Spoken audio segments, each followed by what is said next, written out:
I've been looking forward to hitting record for so long now. I've spent absolutely ages out there exploring trial chambers, doing the grind, looking for something very special, and we finally got it. Look here.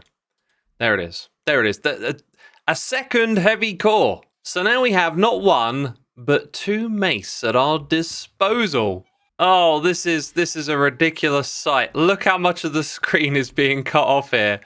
Oh, this is all fantastic because we're going to be creating a mini game and it requires having two mace. So I've been doing the grind for some time now and it has taken me a lot of time to get that second heavy core, but I've got some other essentials along the way here. You see this wind burst enchantment? I've got two of these books. We're going to put one on that one and we're going to put one on this one over here. And together they're going to make an awesome game. I also got my hands on something else while I was grinding, and it required the regular trial keys. So we've been spending our stack of ominous trial keys to get that heavy core, and I used up the rest of my trial keys to get this thing over here. It is the Precipice music disc, and it, my friends, is a banger. You have like a 1 in 24 chance of getting this if you spend one of your trial keys, and I tell you, I had the worst of luck, not only with that, but also with the ominous trial keys. Yeah, look at that. It took me 49 of the regular trial keys and 76 of the ominous type. Well, it was absolutely worth constructing a farm to get all of those keys, right? They've been put to good use, and now we're ready to create a minigame with the mace. Hello, everyone, and welcome back to another episode of Hermitcraft, where we are gracefully drifting towards the shopping district, where we can find this spectacular looking thing that might just be the derpiest bumblebee that I've ever seen in my life. Okay, maybe not the derpiest, but it's pretty darn close. If you think you've seen this before, well, that's what I thought until I paid closer attention.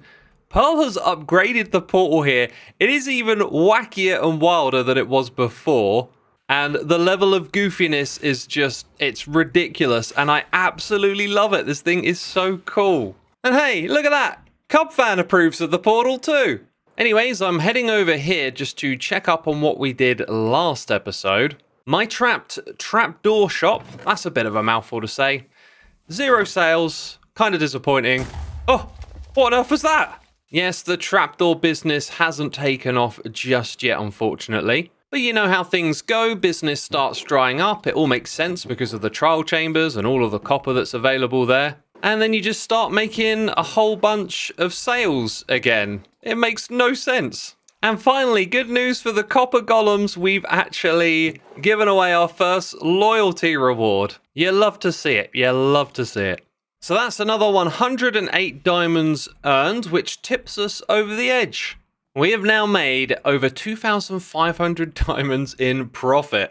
It's been a terrific season for us when it comes to diamonds. But let's swiftly move on because I have a mini game to make. And the very first thing that we need to do is put some enchantments on these maces. I've got the Unbreaking, the Mending, and of course the Windburst. It's this enchantment that is going to be the heart and soul of our mini game. And before we get to that, a quick introduction to the gaming district, which currently doesn't have too much going for it, but we've got an amazing central build here put together by Pearlescent Moon. A stunning portal building in the middle, some beautiful terrain and custom trees around the outside, and then like a winner's podium over here. So the concept is rather simple. There's a path that stretches out in either direction, and we're invited to build mini games either side of this path. Cubfan was the first to introduce a game this season with Pot Shot, which we absolutely aced thanks to my ridiculous clicking speed. But beyond that, this place is yet to really take off, and I think it's kind of like a late season project. Once you've built all your farms, you've got all your bits and bobs together, you can start to make some mini games. And Cleo has actually finished one over here, and I had a helping hand in helping her with the redstone for this. It's so cool to see people who aren't comfortable with redstone give it a go, and she's done an amazing job putting together a fantastic game, which I cannot wait to play. Also, aesthetically, this is absolutely awesome looking too.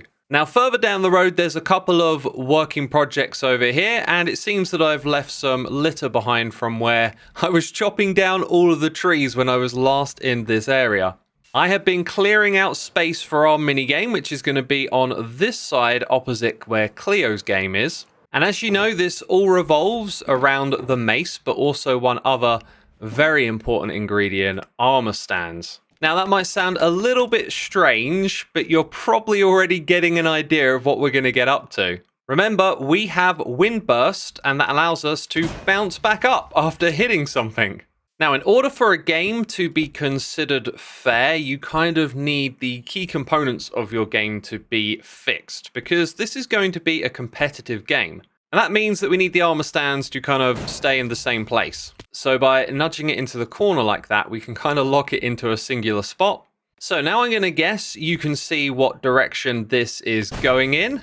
And we can, of course, chain these events together multiple times. Aha, it's all starting to come together, but why did I need 2 maces?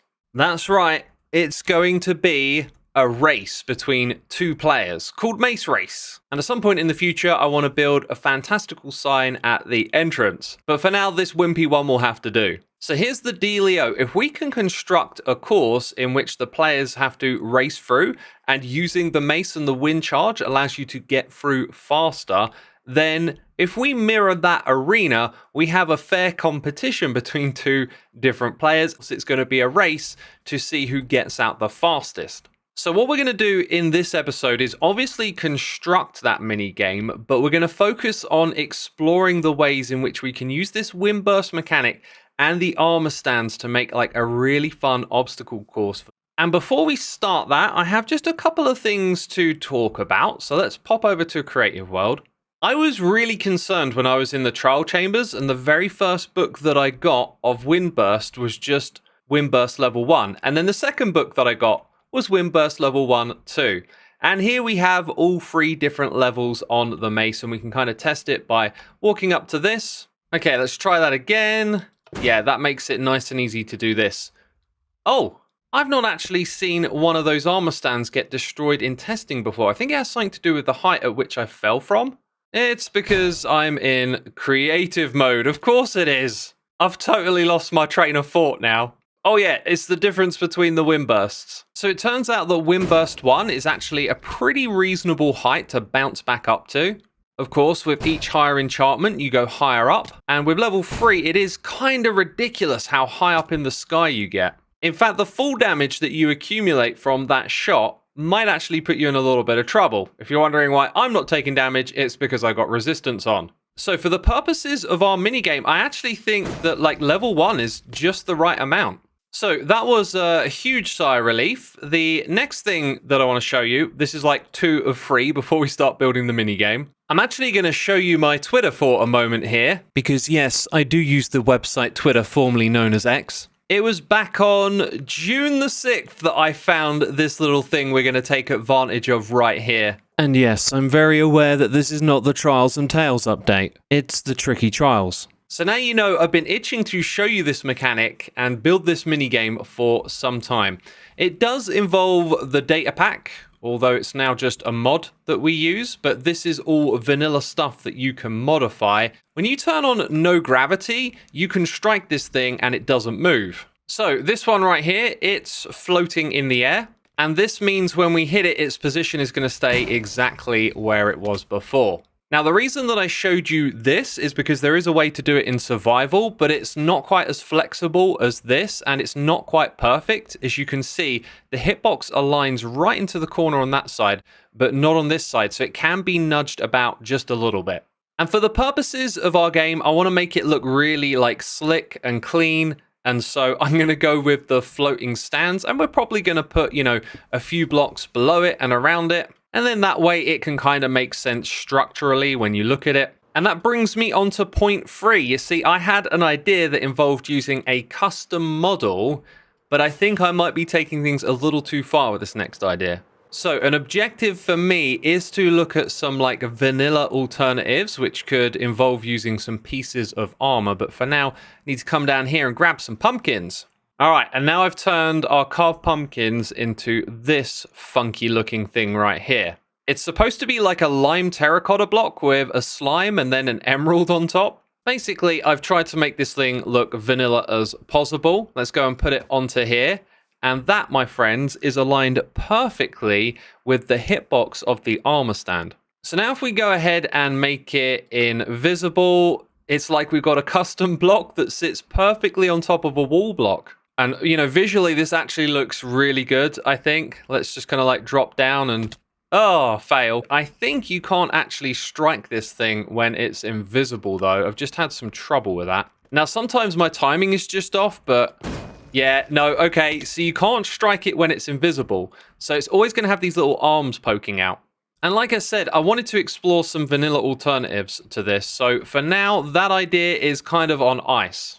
And this is where we shift gears now and we start to actually build the assault course. And so before we get to that, if you are enjoying this episode, please do leave a like. And hey, if you're not subscribed and you want to catch future episodes, I got big plans for more big episodes. So hey, make sure you subscribe. Thanks for watching and let's crack on with it. Construction has begun and it's not much to look at yet because this is just the first room. For now, though, we are focusing on just developing the game. There will, of course, be like a lectern to explain it and something to control the door so that the players can go in at the same time. But before we get to that, you know, preparation for a big project like this is key.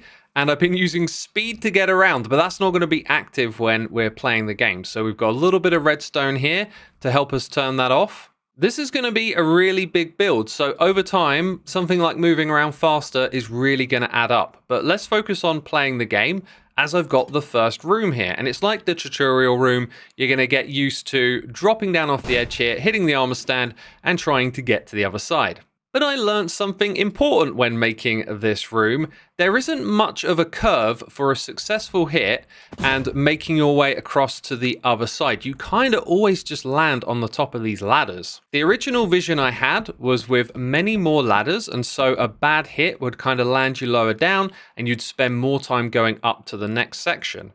But there isn't much variance in the outcome of doing this for that to really make a difference. And I was thinking that small things like that would add up in our race, but I think it's going to be a case of if you miss it, then you're falling behind. And that's probably going to be the bigger factor moving forward. So with that philosophy in mind, I have made a major expansion. I've been at this for hours.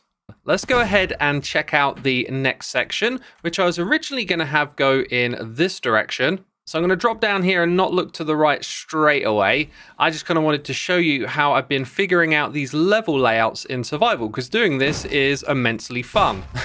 Like, it is a blast to just rearrange the placement of these and then have fun goofing around, jumping about, getting high up in the sky. It's great fun, and I learned a lot from placing all of these ones, but decided to do this differently. And also for us to venture in a straight line. You see, these copper grates here are intentional so you can see what the other player is doing in their area as you race. So I've decided rather than go off to the side, let's keep this thing in a straight line. And because of that, we got a ridiculously massive section here.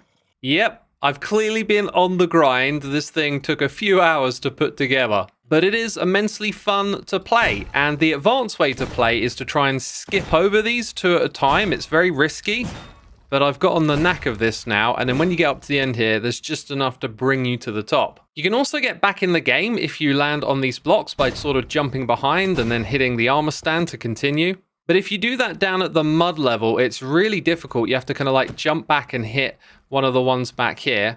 And if you can time it just about right, you can kind of get back in the game. It might be faster to like run across the bottom here, turn around, time it very carefully. Let's do that again. Yeah, there you go. That might be faster.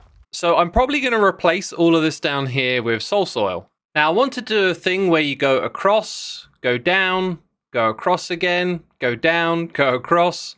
And that's so that we could avoid continuously dropping the player down and sending them back up again.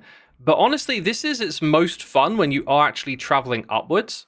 So I've got a bunch of ideas for like laying these things out and having them interact with a few other blocks. The really fun ones are the ones that go up. And I don't know why I was trying to avoid that. So the idea here was to go from like left to right. As you can see, it's really tricky. But I've had a fair bit of practice as well. Sometimes you just have to kind of like wait on the armor stand and then swing over again and maybe. Oh, I missed. You know what? I was going to ditch this section, but it's a good challenge actually. And since we've done half of it, we'll just continue now with dropping down and going back up. So the next one will be our last proper challenge, and then we'll follow it with something that's also challenging, but mostly just fun for the final section. So, as you can see, floating armor stands. I did wonder about them having blocks underneath, but that makes it even trickier. And actually getting started here can be kind of awkward. So I'm still messing around with the armor stand placement, but once you get going here, like, this is really fun. Whew! Can we go all the way up? Ah! There's also like no reaction time for looking around and sussing out where the next bit is. So that's why you have to kind of like go up above them and then figure out what one you're going to hit next. And we're at the last bit where you have to use that one there and then you can make it to the end. This is so much fun. I'm having such a blast putting this one together.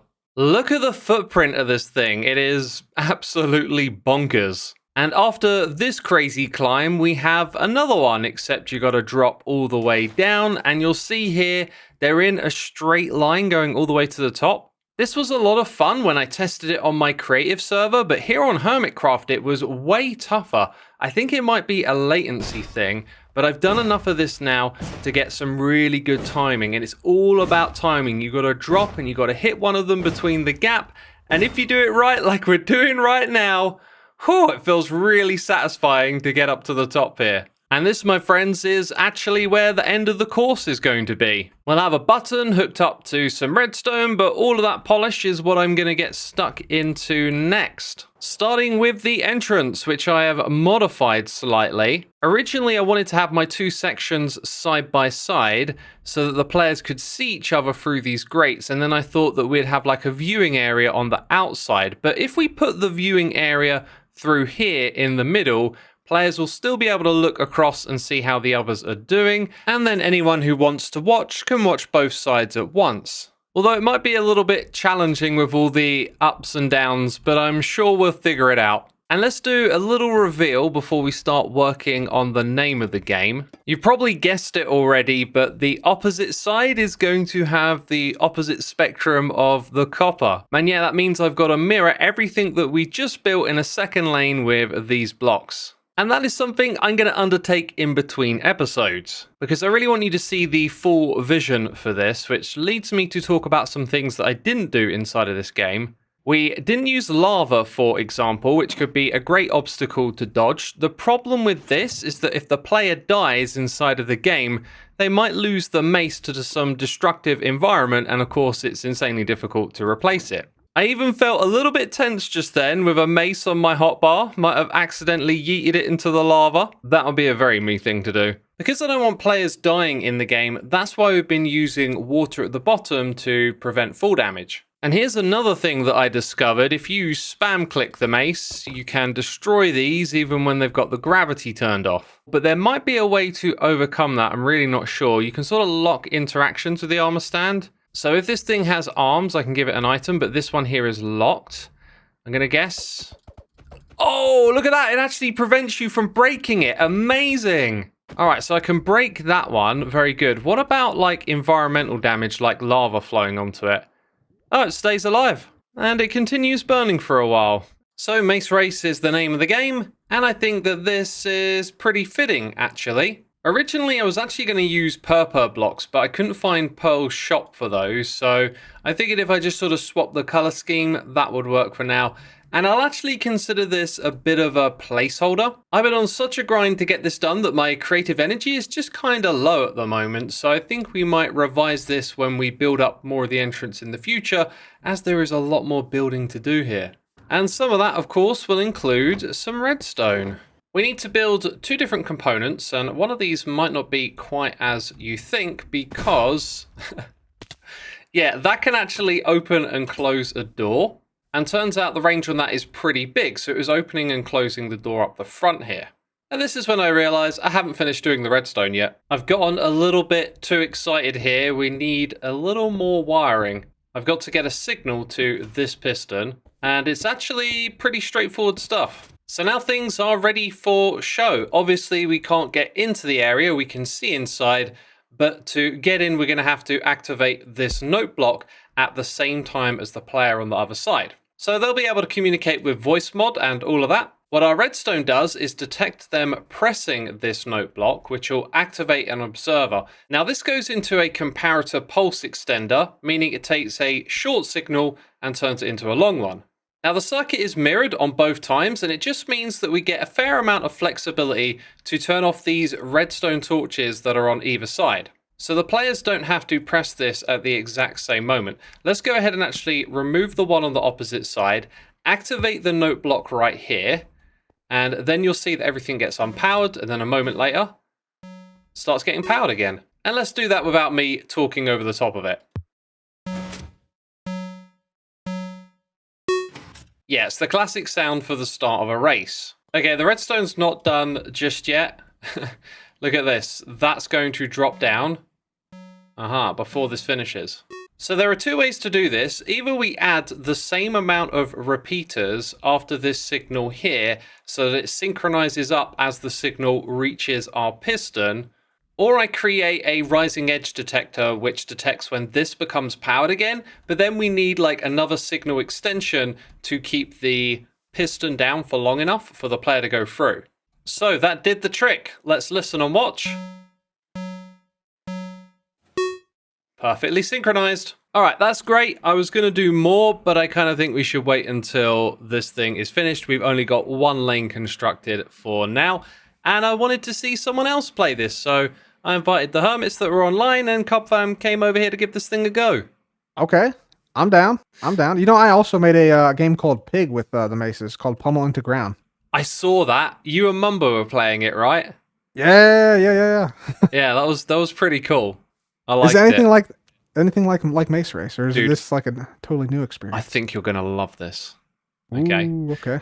So we jump here, hit the armor strand, then the wind burst bounces us up, and we grab the ladder and go on to the next room. Just like that. What a pro! I've had practice. What a pro!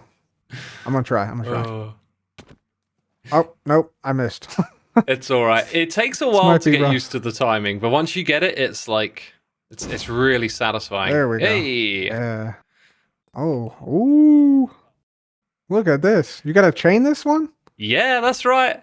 Oh my god, this seems hard. Oh my goodness. All right, I'm gonna try. Oh no, yep. See, I'm whiffing. All right, let's try again. Oh, dude, it looks so cool. It looks amazing from back here. Oh, look at that. Oh, I gotta climb then. Oh man, that is wild though, man. Yeah, that's good. I get it though. I get the concept though. Can you go all the way to like the? Oh, you can go to the second one. Yeah, that's the thing. I tried to make it so you could do these sometimes faster. Woo. Oh, he's up. Oh. He's up. Yeah, let's go. That's all that practice, man, building this thing.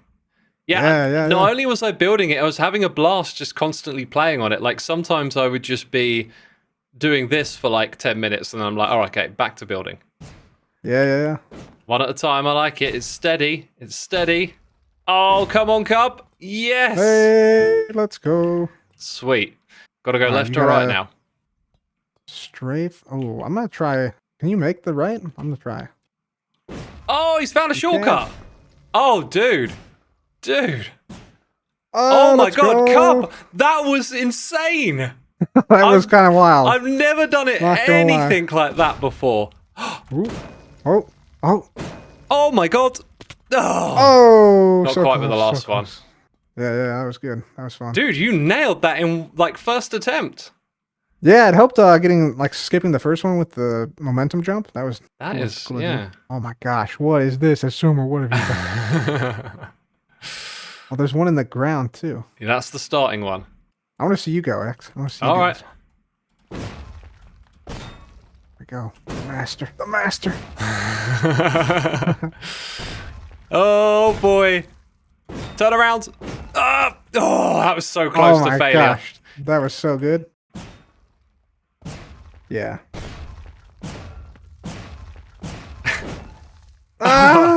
Did you That's struggle hard. to see where it was?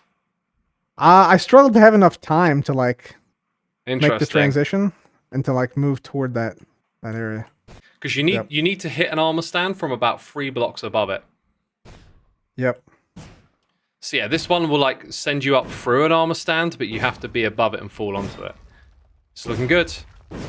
You've done it. There we go. Oh, you All cleared right. it perfect. Woo. All right. Yeah, that one's challenging. The last bit is a little challenging. So it was supposed to be like the funnest one was at the end, and it turns out it's the hardest. Oh, look at that. Almost. Oh man, so close. I'm gonna do it. I'm gonna do it.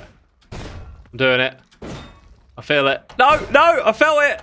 I felt it. Let me keep going. Oh, I'm up. Got it. He got it. I dropped down a couple of times on the way there.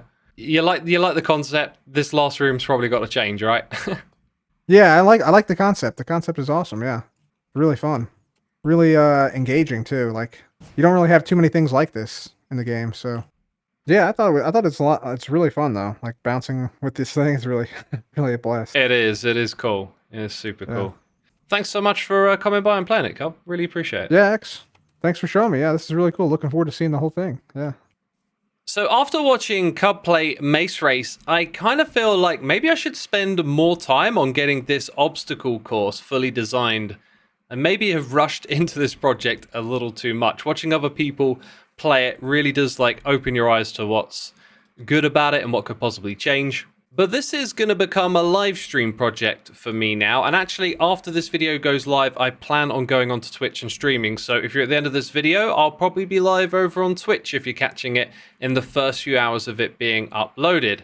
And yeah, there's so much more construction to do and design tweaks and redstone. And I'm just going to do all of that on stream. It's going to be my stream project for a while now. So I'm looking forward to that. And I hope you're looking forward to the next episode of Hermitcraft, where I have a completely different project that we're going to do. And it's going to involve redstone. It's going to be awesome. So make sure you subscribe, leave a like to support the channel, and I'll see you soon in the next one. Take care. Bye-bye.